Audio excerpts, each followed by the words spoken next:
Ingrid here with the Week 15 recap of Ethan and Ingrid's 2024 Big Year Adventure. This week began with a journey from Flagstaff to Grand Canyon National Park. Neither of us had been to the Grand Canyon before, and we both had it on our bucket lists. Since it fit in perfectly with our birding plan, this was the time to make it happen.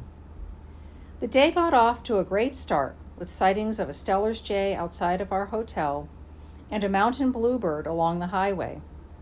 We hoped our luck would hold for seeing the California condors near the north rim of the canyon later in the day. After a lengthy wait at the entrance to the south rim, could someone tell the National Park Service it's 2024 and technologies like EasyPass could cut lines from 1 hour to a few seconds? We made our way to the visitor center. This stop was important in order to make sure that what we thought was a doable route to the condors indeed was.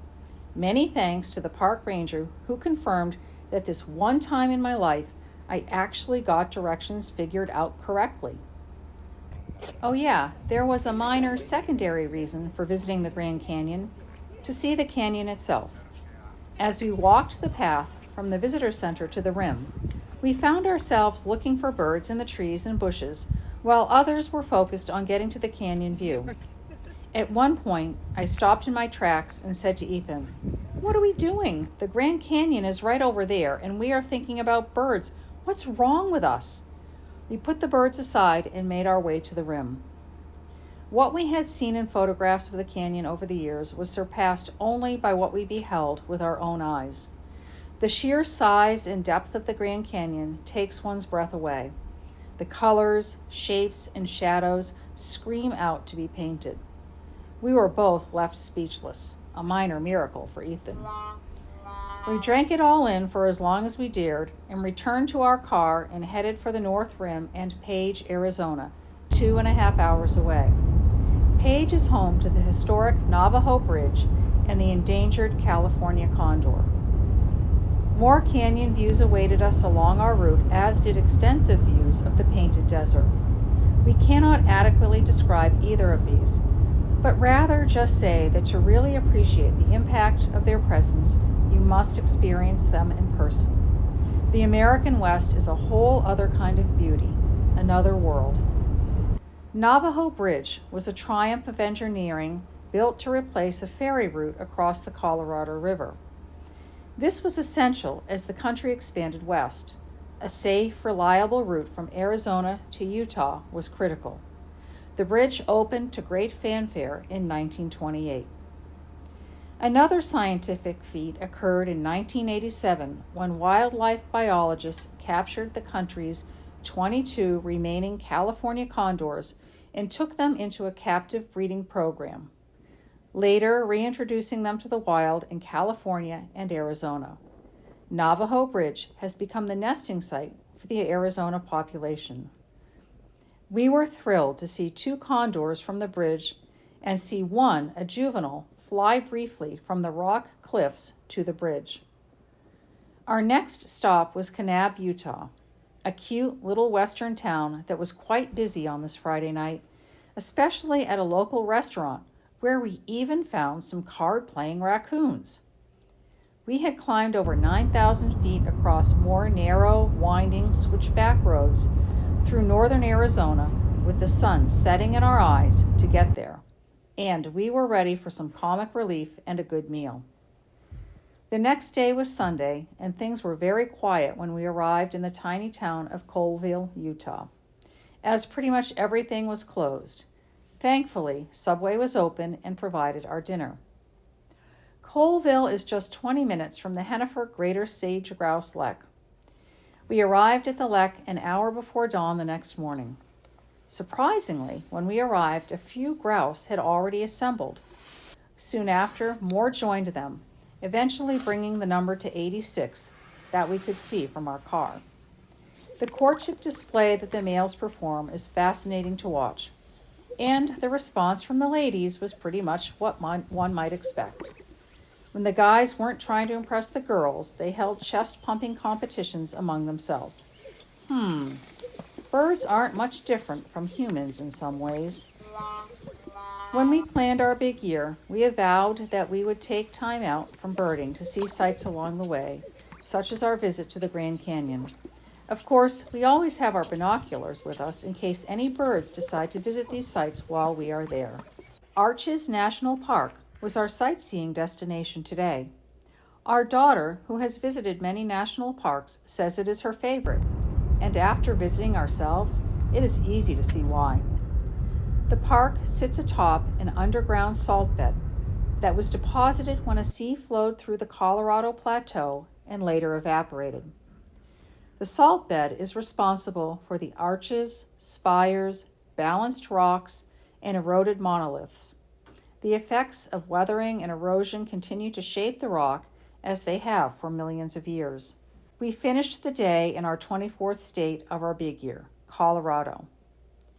After some time to rest and recharge in Grand Junction, Colorado, we moved to Gunnison.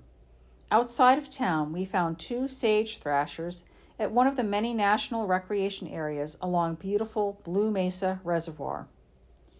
Gunnison is a lovely small college town, home to Western Colorado University and a nearby lek of Gunnison sage grouse, our reason for being here. On Tuesday evening, we attended an informative lecture about the biology and conservation of this endangered grouse. In addition to learning a lot, we enjoyed meeting other fanatical birders who would be joining us on the lek before dawn in the morning. One was 12-year-old Killian Sullivan, a very impressive young birder whose knowledge and passion rival our own. He and his dad, Brandon, were on their own grand adventure. They refer to it as their crazy chicken tour. Gotta love it. Bundled in as many layers as we could find, we left our hotel at 4:40 a.m. the next morning. When we arrived at the lek, we entered a shipping container refitted as a birding blind. One side had wooden shutters that can be lifted to allow for a view out to the lek. Before they were raised, we arranged ourselves on benches, set up our scopes, and then sat in total darkness after a light was turned off. Fortunately, dawn finally arrived, the window shutters were raised, and our attention shifted to scouring the lek for the grouse. Numb fingers and toes were ignored, at least for the moment. "I see them," announced our trip leader. "See that clump of willows way off at the base of the mountain? Go 3 willow stands to the left. See the one all by itself? Look back behind that, beyond the fence, to the right of the thickest post. There are some Gunnison sage grouse, and one of them is displaying." With help from the younger eyes of Killian, we finally found 4 moving blobs about a mile from us. Not quite the view we had of the greater sage grouse yesterday, but it was a thrilling experience nonetheless, as unique can be. In addition to theGunnisons, we enjoyed stunning sunrise views of mountain bluebirds and black-billed magpies. After returning to our hotel to thaw ourselves out with a hot breakfast and hot showers, we packed up for our journey to Colorado Springs. Ethan really enjoyed driving us once again up and down steep, twisting mountain roads as we crossed the Rockies and the Continental Divide, continuing our trip east toward home where, thankfully, we have smaller mountains and wider roads. Along the way, we picked up a Townsend solitaire in our hotel parking lot and mountain plover, which had eluded us despite our many attempts while in Texas. One nemesis bird off our list. To date, we have driven our car over 12,000 miles. On Thursday, we resumed our journey and headed for Hays, Kansas, our 25th state. Our reason for being in Hays was to see the greater and lesser prairie chickens. Like the grouse we observed in Utah and Colorado, the prairie chickens undertake an elaborate courtship ritual beginning at dawn. While we still set out in the dark of night, this time we piled into a heated van, a definite upgrade from the icebox we endured at the Gunnison's lek. Our driver had the distinct pleasure of chauffeuring 8 very sleepy, caffeine-deprived birders to the prairie chicken leks over mostly dirt roads for over an hour. When we arrived, dawn had just gotten underway at the first lesser prairie chicken lek. Our target birds weren't too hard to find thanks to our experienced guide, Jackie. After visiting a second lesser lek, we moved on to the greater prairie chicken.